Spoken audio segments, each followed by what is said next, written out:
Hello everyone, let's start with kingdom Plantae. Kingdom Plantae से बहुत लोगों को बहुत ज्यादा नफरत होती है कि यार ये बहुत मुश्किल है, होता नहीं है लर्न, ये सब करके ना कि किंगडम प्लांटे नहीं पसंद। मेरे टाइम पे भी मेरे को नफरत थी, बट फिर मेरे को प्यार हो गया। किससे? किंगडम प्लांटे से।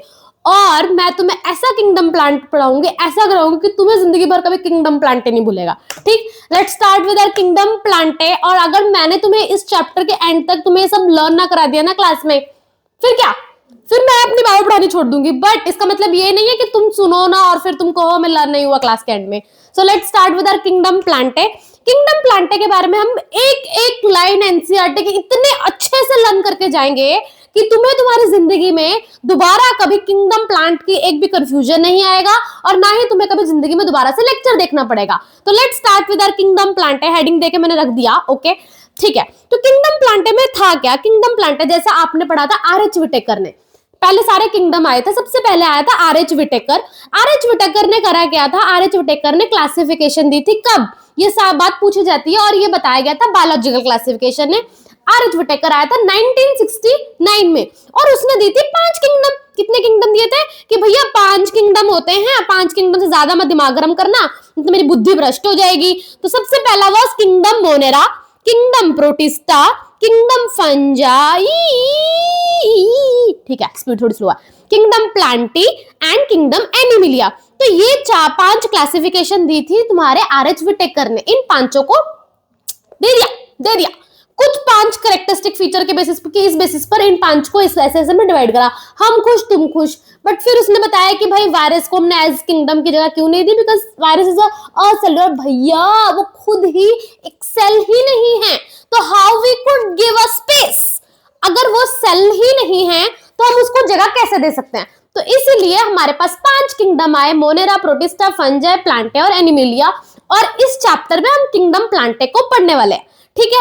अब किंगडम प्लांटे को जब हम पढ़ने वाले हैं, हमने क्या देखा कि किंगडम प्लांटे के अंदर फर्दर कुछ डिवीजन है, जैसे कि एल्गा, देन आ जाता है तुम्हारा bryophytes and then is your pteridophytes. क्या आ जाता है हमारा? टेरिडोफाइट्स। फिर आ जाता है हमारा gymnosperm and your last is angiosperm. तो ये हम 1 2 3 4 5 क्लासेस में करेंगे। I think alga is little बड़ा, तो हो सकता है उसकी आधे घंटे की 2 क्लास हो जाए, ज्यादा कुछ नहीं हो। बट हर एक चीज तुम्हें क्लास में लर्न करा दी जाएगी, वो मैं दावा करती हूं। तो तुम्हारा काम है कि तुम मुझे ध्यान से सुनो, ठीक। तो हमने क्या बोला? हमने 5 किंगडम देखे थे और 5 किंगडम में से किंगडम प्लांटे पढ़ना है। Kingdom Plantae is further divided into alga, bryophyte, pteridophyte, gymnosperm, angiosperm. Alga, bryophyte, pteridophyte, gymnosperm and angiosperm. अब एक बात तुम्हारी एनसीईआरटी ने बोला कि जब तुम्हें मोनेरा पढ़ाया, याद है तुम्हें वहां पे पढ़ाया था साइनोबैक्टीरिया या फिर इस साइनोबैक्टीरिया का दूसरा नाम क्या था? Blue green algae. क्या था इसका नाम? Blue green algae. भाई इसके पीछे तो एल्गा है और ये कहां पे प्रेजेंट है? तुम्हारे किंगडम मोनेरा में। अगर आपको किंगडम मोनेरा नहीं पढ़ा तो go and check the lecture, वो भी अवेलेबल है। बट तो ये जब किंगडम मोनेरा में प्रेजेंट है बीइंग एल्गा, और मैम आपने बोला कि ये किंगडम प्लांटे के अंदर आता है, तो ये एल्गा मोनेरा में कैसे गया? ये क्या बदतमीजी चल रही है दुनिया में? तो इस बात को जानने के लिए हम इन लोगों ने करा क्या था? इन लोगों ने पहले कुछ अपनी क्लासिफिकेशन की बेसिस ली थी, बाद में इन्होंने चेंज कर दिया कि नहीं हम क्लासिफिकेशन के लिए ये तरीका अपनाएंगे। इसीलिए अब उसको किंगडम मोनेरा में डाल दिया गया है। मोनेरा में भी साइनोबैक्टीरिया या फिर तुम कह सकते हैं यू बैक्टीरिया के अंदर डाल दिया है कि अब इसकी क्लासिफिकेशन जो है वो चेंज हो चुकी है। इसीलिए अब ये कहां पे पड़ा है? हमारा मोनेरा में। क्योंकि जैसे जैसे टाइम के साथ आपकी क्लासिफिकेशन का तरीका बदलेगा, वैसे वैसे चीजों को शफल कर दिया जाएगा। जो आज तुम्हें किंगडम मोनेरा में दिख रहे हैं, हो सकता है कि अगले टाइम वो कहीं और हो, ठीक है। अभी तक मैंने तुम्हें एनसीईआरटी का सबसे पहला इंट्रोडक्टरी पेज में जो है वो बता दिया कि 5 क्लासिफिकेशन है और जो तुम्हारा साइनोबैक्टीरिया है वो, उसका दूसरा नाम ब्लू ग्रीन एल्गा है। नाम एल्गा है, स्टिल ये प्लांट किंगडम में ना होकर कहां पे तुम्हारे मोनेरा में है, क्योंकि क्लासिफिकेशन का तरीका बदल रहा है और जैसे जैसे बदल रहा है कुछ चीजें इधर उधर शफल होती रहेंगी, ठीक है। जैसे हम पहले कुछ और तरीका लेते थे क्लासिफिकेशन के बेसिस के लिए कि नहीं सेल वॉल का ये देखना, नहीं वो देखना है, but now the structure changes, everything changes, तो हम इनको इधर उधर शफल कर रहे हैं। Let's start with your next part. अब आ जाता है तुम्हारी क्लासिफिकेशन। तुम्हारे किंगडम प्लांटे को कुछ क्लासिफिकेशन दी गई और कई साइंटिस्ट ने अलग अलग उसको क्लासिफिकेशन दी। हम अभी मेन पहले क्लासिफिकेशन कर रहे हैं, जैसे कि तुम्हारा आर्टिफिशियल क्लासिफिकेशन क्या आ जाता है, artificial classification, and then is your natural classification. दो क्लासिफिकेशन पहले करते हैं, फिर हम धीरे धीरे आगे बढ़ेंगे। अब आ जाते तुम्हारे आर्टिफिशियल क्लासिफिकेशन। आर्टिफिशियल क्लासिफिकेशन दी किसने थी, लिनस भैया ने। किसने दी थी, लिनियस भैया ने। जबकि जो नेचुरल क्लासिफिकेशन थी वो किसने दी थी, George Bentham and Joseph Dalton Hooker. George Bentham, ये लिखा ही हुआ है, क्या इतना सब लिखना है ना। George Bentham and Joseph Dalton Hooker, इसने क्या दी थी तुम्हारी natural classification. George Bentham and Joseph, अगर तुम्हें वहां से क्लियर ना दिख रहा हो, जोसेफ डेल्टन हुकर, हाँ हुकर, कुकर नहीं, कोई इसको कुकर समझ ले, ठीक है ठीक है। पहली बारी में नाम बहुत लंबा लगता है और लर्न होना मुश्किल होता है। देखो जब मैंने इसको बार बार रिपीट करा तो मेरे टकले में गया ना और मेरे को लर्न हो गया ना, और अब मैं हीरोइन के जॉर्ज बेंथम एंड जोसेफ ऐसे बोलती हूँ तो मेरे नॉन मेडिकल वाले स्टूडेंट सोचते हैं वाओ ये कितनी इंटेलिजेंट है, बट वो मेरे को पता है ना कि मैंने इसको बार बोल के रट्टा मारा है। Same you have to do. पहली बार में अगर नाम लंबा लग रहा है, बड़ा लग रहा है, तो वो लर्न हो जाएगा। हमें भी नहीं आता था, तुम्हें भी नहीं आता होगा, फिर टाइम के साथ लर्न हो जाएगा, ठीक। क्लासिफाई करा हमने किसके बेसिस पर, एक आती है तुम्हारी आर्टिफिशियल क्लासिफिकेशन और एक होता है तुम्हारा नेचुरल क्लासिफिकेशन। आर्टिफिशियल क्लासिफिकेशन किसने दी थी, एक साइंटिस्ट जिनका नाम था लिनस भैया। लिनस भैया ने बहुत काम करे हैं हमारे, तो इसमें से क्लासिफिकेशन किसने दी थी, लिनस भैया। जबकि नेचुरल क्लासिफिकेशन किसने दी थी, George Bentham and Joseph Dalton Hooker. दो लोगों ने मिलकर ये क्लासिफिकेशन दी थी, ठीक। तो आर्टिफिशियल क्लासिफिकेशन को बोला था ये अर्लीस्ट था, सबसे पहले आया था। पहले कौन आया था, आर्टिफिशियल क्लासिफिकेशन, और किसने दी थी, लिनस ने। जबकि जो हमारा क्या है नेचुरल क्लासिफिकेशन, वो किसने दी थी, जोसेफ डेल्टन हुकर और जॉर्ज बेंथम। इन दोनों ने मिलकर क्लासिफिकेशन दी थी नेचुरल को। अब आ जाता है आर्टिफिशियल। क्या लगता है आर्टिफिशियल सुन के, मतलब आर्टिफिशियल अगर मैंने बोलूं मैंने इयररिंग्स आर्टिफिशियल बने तो बोलो नकली। हम आर्टिफिशियल को ऐसे नकली ऊपर ऐसी चीजों से कंसिडर करते हैं, ऐसा है ना। तो वही यहाँ पे बात है, आर्टिफिशियल क्लासिफिकेशन जो कि लिनस ने दी थी, उसने भी वही करा था। इसने क्या करा था, इसने देखा ये पौधा, जैसे अगर मैथ में दिखाऊं, छोड़ो, जैसे अगर ये तुम मेरे आसपास ये पौधे देख रहे हो, देख रहे हो वैसे ही, तो ये पौधों का है क्या कि आप इसको आर्टिफिशियली देख रहे हैं, आप बाहर से देखकर इसकी क्लासिफिकेशन कर रहे हैं कि भाई ये किस तरह प्रेजेंट है। मतलब जब आप सुपरफिशियली किसी को देखकर अपनी क्लासिफिकेशन दो, उसको हम क्या बोलेंगे कि आपने आर्टिफिशियल क्लासिफिकेशन करी है। ही used gross superficial morphological character. उसने बाहर से देखा, ओ इसके पत्ते तो इस तरह दिख रहे हैं, ओ ये तो पिन्नेटली लीव्स हैं, या उसके कोई भी रूट्स को जो बाहर से मॉर्फोलॉजी देखकर देख लिया, और मॉर्फोलॉजी को देखने के बेसिस पर अगर कोई क्लासिफिकेशन दे, उसको हम क्या कहेंगे कि हाँ उसने आर्टिफिशियल क्लासिफिकेशन दी। तो यही किया था लिनस भैया ने। लिनस भैया ने करा क्या, लिनस भैया ने दिया artificial classification based on use, क्या करा यूज उसने, सुपरफिशियली मॉर्फोलॉजिकली वो कैसा दिख रहा है, उसकी मॉर्फोलॉजी कैसी है, उसको देखकर उसने क्लासिफिकेशन दे दी। Use gross superficial morphological character को देखकर उसने क्लासिफिकेशन दी। जैसे कि किसी का हैबिट, अगर ये पानी में पाया जा रहा है तो इसको यहां डाल दो, अगर ये यहां पाया जा रहा है, उनका हैबिट, वो कैसे हैबिट से सर्वाइव कर रहे हैं, उनका हैबिटेट या फिर वो किस तरह अपना कंडीशन जी रहे हैं, उसके बेसिस पर। कलर, अगर वो लाइट ग्रीन है, डार्क ग्रीन है, अलग कलर शो कर रहा है, येलोइश कहीं भी शो कर रहा है, तो based on habit, colour, number, shape of the leaves, इन 3-4 चीजों को, 4 तुम्हारी एनसीईआरटी ने बोला, habit, number, colour and the shape of the leaves. इन चीजों को देखकर उसने क्या करी, क्लासिफिकेशन दी। Habit, number, colour, shape, habit, number, colour और शेप, ठीक। इन चीजों को देखकर उसने क्लासिफिकेशन दी। क्या बोला मैंने अभी तक, मैंने बोला आर्टिफिशियल क्लासिफिकेशन दी थी लिनस ने। Use superficial gross superficial morphological character, ऊपर से देखकर, ऊपरी से आर्टिफिशियली क्लासिफिकेशन करी है ना, तो ऊपर से। Use gross superficial morphological character, जैसे कि हैबिट को देख लिया, कलर को देख लिया, नंबर को देख लिया, शेप ऑफ द लीव्स को देख लिया, ऊपर से देखना है ना, मॉर्फोलॉजिकल मतलब ऊपर से देखकर उसने क्लासिफिकेशन दी। अब these were based on the vegetative character. Vegetative character मतलब कि vegetatively leaves, stem, roots, these are the vegetative character of the plant. तो it is based on the vegetative character or the androecium structure. Androecium मतलब male part, mail और the androecium structure vegetative characters को देखकर उसने क्या दी classification. अभी तक मैंने सिर्फ 3 पॉइंट बोली हैं आर्टिफिशियल क्लासिफिकेशन। लिनस ने दी थी used gross superficial morphological character जैसे कि habit, colour, number, shape of the leaves and based on किस पर बेसिस था, vegetative. These are the vegetative characters, number देख लिया, रूट देख लिया, स्टेम देख लिया, vegetative character and the androecium. Androecium structure, दो चीजें वेजिटेटिव एंड एंड्रोशियम स्ट्रक्चर के बेसिस पर था। अब क्योंकि ये सिर्फ वेजिटेटिव और एंड्रोशियम स्ट्रक्चर के बेसिस पर अपनी क्लासिफिकेशन दे रहा था, ऑब्वियसली लड़का था, तो उसने क्या करा, उसने देखा इसके बहुत सारे डिसएडवांटेज निकली। डिसएडवांटेज मतलब it separate the closely related species, क्योंकि आप सिर्फ कुछ ही करेक्टर्स को देख रहे हो। जैसे अगर मेरे को और मेरे भाई को खड़ा किया और बोले ओ तुम दोनों की नाक सेम नहीं है, it means you are not closely related, it means आप भाई बहन ही नहीं हो। उन्होंने घोषित कर दिया भाई बहन नहीं हो क्योंकि तुम लोगों की नाक नहीं मिल रही, ठीक है।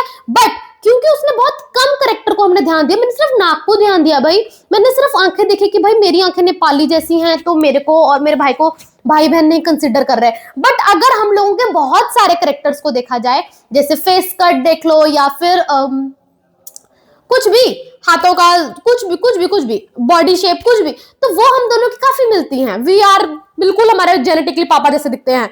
तो अब क्या हुआ, क्योंकि मैंने बहुत सारे करेक्टर देखे अब मैंने और मेरे भाई में, तो अब क्या लोग कंसिडर कर सकते हैं हाँ ये दोनों सेम से हैं भाई जैसे। बट जब मैंने सिर्फ 2-3 करेक्टर देखे, जैसे मैं सिर्फ नाक की शेप पे गई या सिर्फ आंख पे गई जो कि एक्चुअल में सिमिलर नहीं था, तो उस वजह से हम लोगों को भाई बहन से घोषित नहीं किया गया, दूर कर दिया गया। तो इट मींस जब आप कम करेक्टर्स को कंसीडर करते हो तो हो सकता है जो क्लोजली रिलेटेड स्पीसीज हैं आप उनको दूर कर दो। मेरा भाई और मैं एक ही स्पीसीज के हैं, ह्यूमंस ही हैं। वो बात अलग है कि मैं अपने भाई को जानवर समझती हूँ, वो बात बिल्कुल सेपरेट है। But we are from same species. बट देखो तुम सेम स्पीसीज में बंदे को अलग करते हो कि तुम दोनों भाई बहन नहीं हो, क्योंकि तुम्हारी नाक नहीं मिलती, क्योंकि तुम्हारी आंख नहीं मिल रही है। जब हम कम करेक्टर्स पर ध्यान दें तो हम क्या करते हैं, क्लोजली रिलेटेड चीजों को भी अलग कर देते हैं। वैसे ही उसने बहुत कम करेक्टर्स को ध्यान दिया, उसने सिर्फ मॉर्फोलॉजी को देखकर बात करी, तो उसकी वजह से उसका कुछ डिसएडवांटेज आए, जैसे कि separate the closely related species since it is based on few characters. क्योंकि आप बहुत कम करेक्टर्स को कंसीडर कर रहे हो तो आप क्लोजली रिलेटेड स्पीसीज को अलग कर दोगे। Separate the closely related species since it is based on the few characteristics. फिर आ जाता है क्योंकि आपने इक्वल वेटेज दे दी वेजिटेटिव को भी और सेक्सुअल करेक्टर को भी। यहाँ पे आपने बोला ना based on vegetative character and androecium structure, आप दोनों को इक्वल वेटेज दे रहे हो, वेजिटेटिव स्ट्रक्चर को भी और उसके एंड्रोशियम स्ट्रक्चर को, सॉरी वेजिटेटिव करेक्टर को भी और उसके एंड्रोशियम स्ट्रक्चर को भी।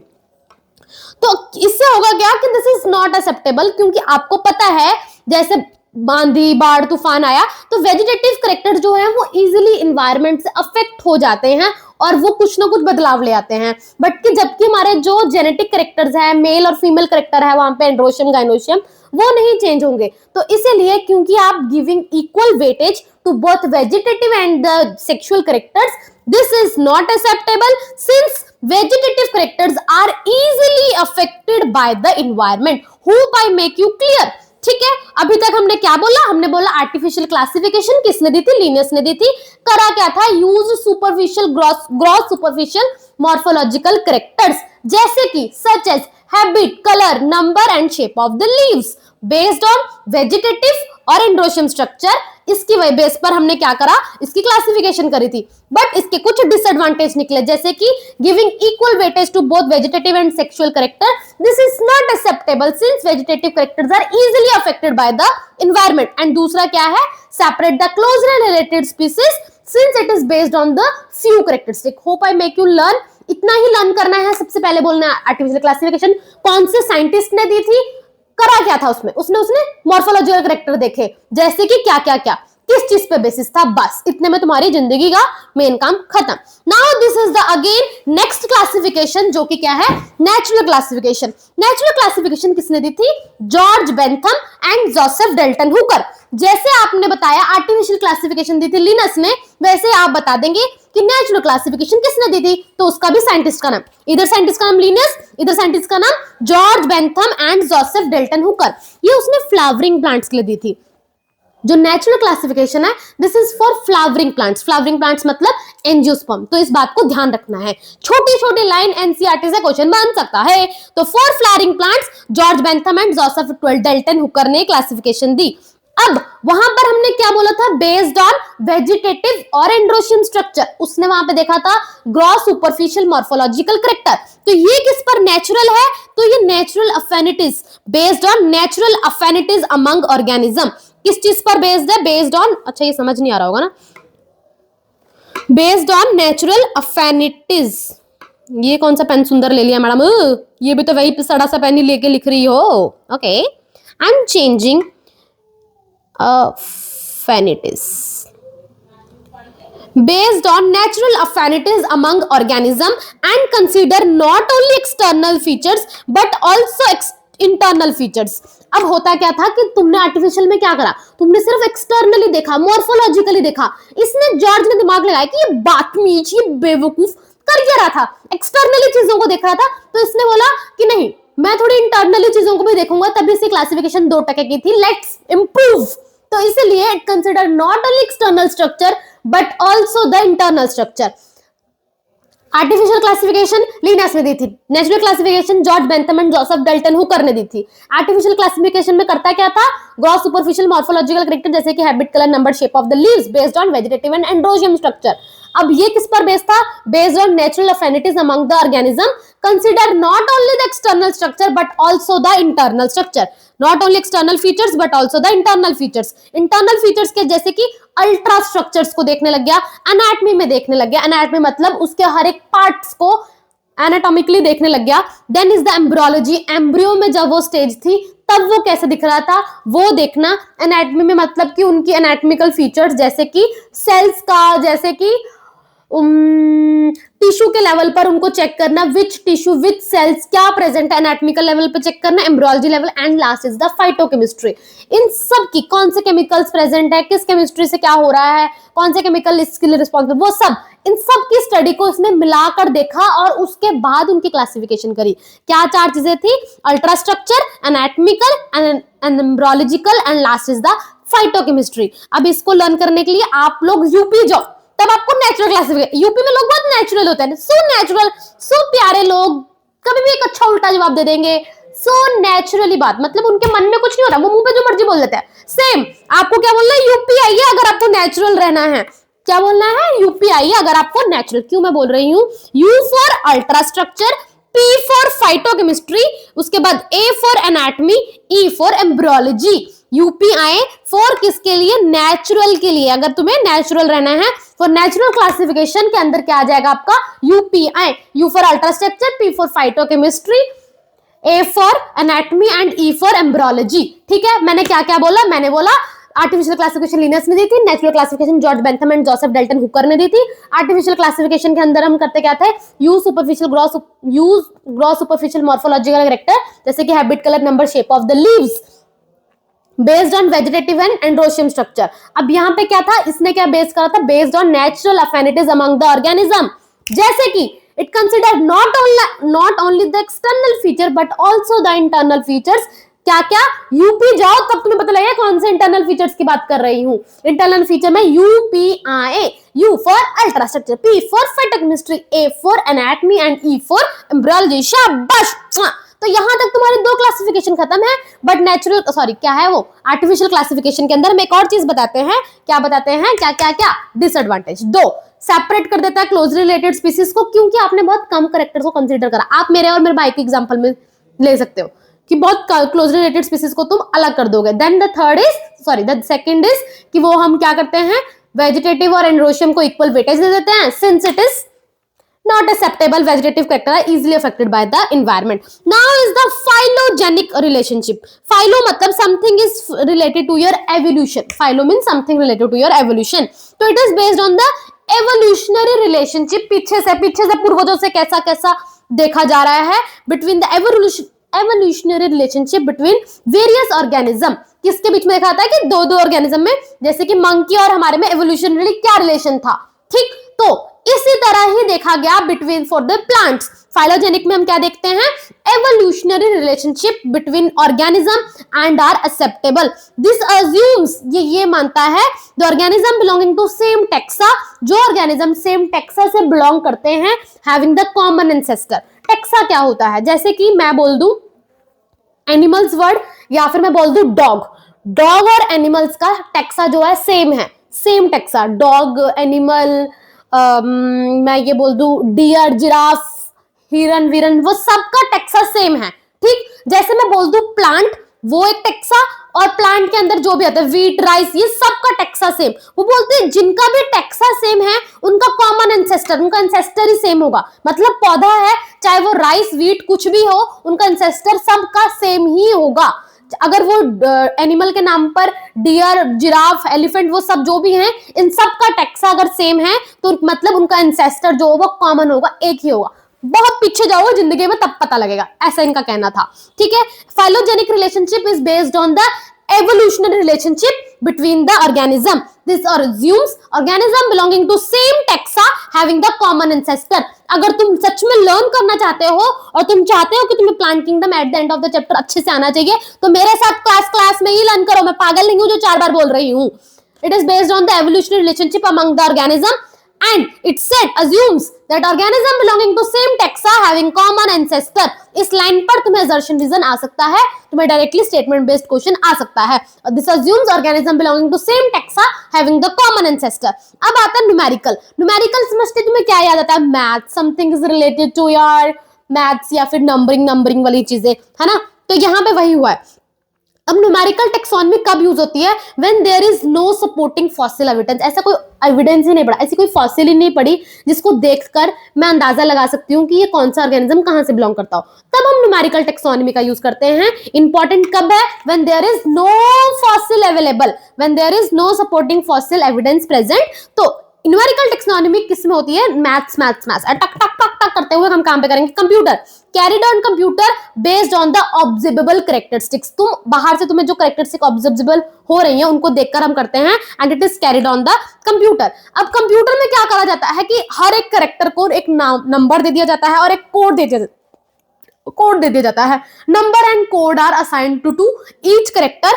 और जैसे हम नंबर और कैरेक्टर को कोड दे देते हैं फॉर जिसके साथ भी कंपैरेटिव कर रहे हैं, जिसके साथ भी हम क्लासिफिकेशन कर रहे हैं, इससे होता क्या है कि ईच कैरेक्टर को इक्वल वेटेज मिल जाती है, इंपॉर्टेंस मिल जाती है, और एट द सेम टाइम हम 100 ऑफ कैरेक्टर्स को कंसीडर कर सकते हैं। समझ गए? Very good. Numerical taxonomy, numerical मतलब कुछ नंबर याद आएगा, आप बोलोगे it is important when fossils are not available.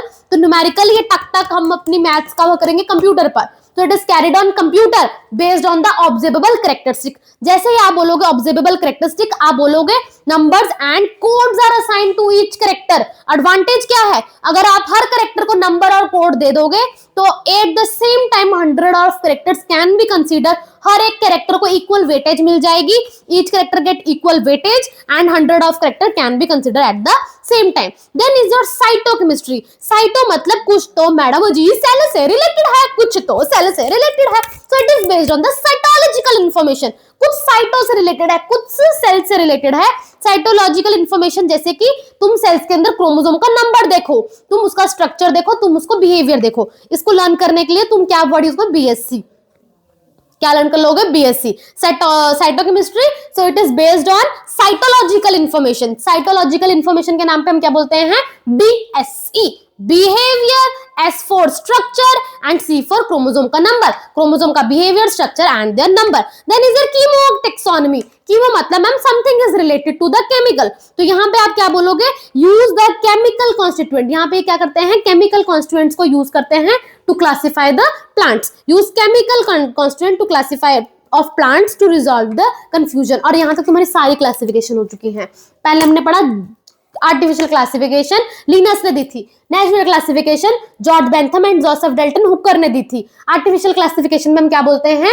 Use gross superficial morphological character जैसे कि habit, colour, number and shape of the leaves. जैसे आप बोलोगे ना मॉर्फोलॉजिकल कैरेक्टर, तो मॉर्फोलॉजी से आप याद करना मैं बाहर से क्या क्या देख सकती हूँ, तो आपको नेक्स्ट लाइन याद आएगी कि habit, number, colour, shape of the leaves. फिर आप बताना मॉर्फोलॉजी मतलब कुछ वेजिटेटिव कैरेक्टर, तो it is based on vegetative and androecium structure. फिर डिसएडवांटेज, ठीक। फिर इधर आ जाता है लीनस। लीनस का आपका सॉरी क्या, नेचुरल। नेचुरल जिसने भी दी थी, बेस्ड ऑन, नेचुरल नाम है तो based on natural अफिनिटीज among the organism. उसने गलती करी थी कि वो सिर्फ एक्सटर्नल स्ट्रक्चर को देख रहा था। It consider not only the external features but also the internal feature. अगर तुम्हें इंटरनली अच्छा बनना है तो यूपी जाओ। U for ultra structure, P for phytochemistry, A for anatomy and E for embryology. ठीक। Then is your phylogenic. Phylo से आपको याद आएगा something is related to evolution, तो यहां पे आप क्या बोलोगे, based on evolutionary relationship among the organism. अब इसमें ये अज्यूम किया जाता है जो ऑर्गेनिज्म का सेम टैक्सा है, they are belonging to a common ancestor. फिर न्यूमेरिकल, कुछ नंबर की बात है तो कंप्यूटर पे करेंगे। जब कभी भी फॉसिल्स का एविडेंस नहीं होता तब हम न्यूमेरिकल टेक्सोनॉमी यूज कर सकते हैं। आप इसको इसके एडवांटेज में लिख सकते हो कि एडवांटेज क्या है इसका। ठीक। अब न्यूमेरिकल मतलब नंबर, तो it is based on computer, sorry क्या है, carried on computer based on the observable characteristics. अब ऑब्जर्वेबल कैरेक्टरिस्टिक को क्या करना है, नंबर और कोड दे देना है, और eight the same time each character will get equal importance. And दूसरी चीज आपको क्या बोलनी है, सेम 100 ऑफ कैरेक्टर्स को हम एक साथ कंसीडर कर सकते हैं। साइटो मतलब something is related to cell, तो साइटोलॉजिकल इंफॉर्मेशन जैसे कि BSc, behaviour, structure and chromosome का नंबर पे बेसिस पर। Then is your chemo, chemo means something related to chemical constituents. अब तुम एनसीईआरटी को यही चीज में देख लो फटाफट से। तो प्रीवियस चैप्टर में आपने क्या देखा, ब्रॉड क्लासिफिकेशन 1969 में दी थी विटेकर ने, जिसमें उसने 5 किंगडम की classification the, Monera, protista, fungi, Plantae and Animalia. इस चैप्टर में आप सिर्फ प्लांट किंगडम से डील कर रहे हो, जिसको हम बोलते हैं किंगडम प्लांटी। अब यहां पे स्ट्रेस की बात यह है कि प्लांटिंग किंगडम ने ना बहुत कुछ चेंज करा है। फंजाई जो और member of plantae, protista having cell wall now excluded from the plantae, though earlier classification place them into the same. पहले इन सबको सेम में डाल दिया गया था कि ओ इन सब में तो देखा जा रहा है सेल वॉल, तो इस बेसिस पर इनको कहीं भी सेम में डाल दिया गया था। बट नाउ क्योंकि क्लासिफिकेशन का तरीका चेंज हो रहा है तो हम इसको निकाल निकाल के फेंक चुके हैं। कहां गया, that our understanding of kingdom Plantae has changed over the time. Fungi and the member of Monera protista having cell wall now excluded from the Plantae, though earlier classification placed them in the same category. अगर आपसे question में ये पूछा जाए क्यों पहले Plantae के अंदर या फिर मोनेरा प्रोटिस्टा इन सबको प्लांटे के अंदर डाल दिया गया था, क्योंकि इनमें सेल वॉल देखी गई थी, तो रीजन क्या होगा, सेल वॉल की वजह से इन सबको सेम में डाला गया था। बट अब एक्सक्लूड क्यों कर दिया गया, उसकी बहुत सारे रीजंस हैं। अब की आगे की बात क्या है कि साइनोबैक्टीरिया, जिसको हम ब्लू ग्रीन एल्गा बोलते हैं, वो एल्गा ही नहीं रहा, अब वो क्या आ चुका है, एल्गा से हटकर मोनेरा में जा चुका है। तो इस चैप्टर में alga, bryophyte, pteridophyte, gymnosperm, angiosperm की बात करेंगे under Plantae. Let us look at the classification. Classification के नाम पर हम क्या बोलते हैं, अर्लीस्ट क्लासिफिकेशन, जो कि किसने दी थी, लीनस ने। आर्टिफिशियल क्लासिफिकेशन हम क्या देखते हैं, gross superficial morphological character, habit, colour, number, shape of the leaves, they are based on vegetative character और द एंड्रोशियम स्ट्रक्चर, जो कि किसने दी थी, लीनस ने। इसको हम बोलते हैं आर्टिफिशियल क्लासिफिकेशन। बट इसके डिसएडवांटेज क्या निकले, separate the closely related species since they were based on the few characteristics. Also artificial classification क्या करता है, give equal weightage to both vegetative and sexual characters, as this is not acceptable. We know कि vegetative character easily affect हो जाते हैं by the environment. फिर आया हमारा एज अगेंस्ट। अगेंस्ट क्यों बोला, क्योंकि वो सिर्फ मॉर्फोलॉजी देख रहा था, ये इंटरनल फीचर्स भी देखेगा। नेचुरल क्लासिफिकेशन डेवलप हुआ जो कि नेचुरल अफिनिटीज अमंग द ऑर्गेनिज्म पे बेस्ड था। फीचर्स ने एक्सटर्नल ना लिए सिर्फ ऑल्सो, बट इंटरनल फीचर्स भी लिए, जैसे कि ultra structure, anatomy, embryology and phytochemistry. इसको लर्न करने का तरीका यूपी आए। फिर जिस दिया किसने था ये फॉर फ्लावरिंग प्लांट की क्लासिफिकेशन के, George Bentham and Joseph Dalton Hooker. अब आ जाता है तुम्हारा phylogenic. Philo word is related to evolutionary, so it is based on the evolutionary relationship among the various organisms and were acceptable. This assumes that organism belonging to same taxa having the common ancestor. Now we have information to many other sources to help to resolve the classification difficulties. This become very important when there is no supporting fossils. जब supporting fossils ना हो तब हम ये use कर सकते हैं। Then is a numerical taxonomy are easily 1 minute carried on computer based on the observable characteristics. Number and code are assigned to each character and the same way data is then proceed. In this way each character give equal weightage and at the same time 100 of characters can be considered. Cytochemistry is based on the cytological information, chromosome number, behavior, and chemotaxonomy uses the chemical constituent to resolve the problem. अब मुद्दे की बात आपको क्या ध्यान रखनी है कि phylogenic relationship based on the evolution relationship among the organisms, This assumes that organisms belonging to same taxa having the common ancestor. We now use information from other sources to help to resolve the classification.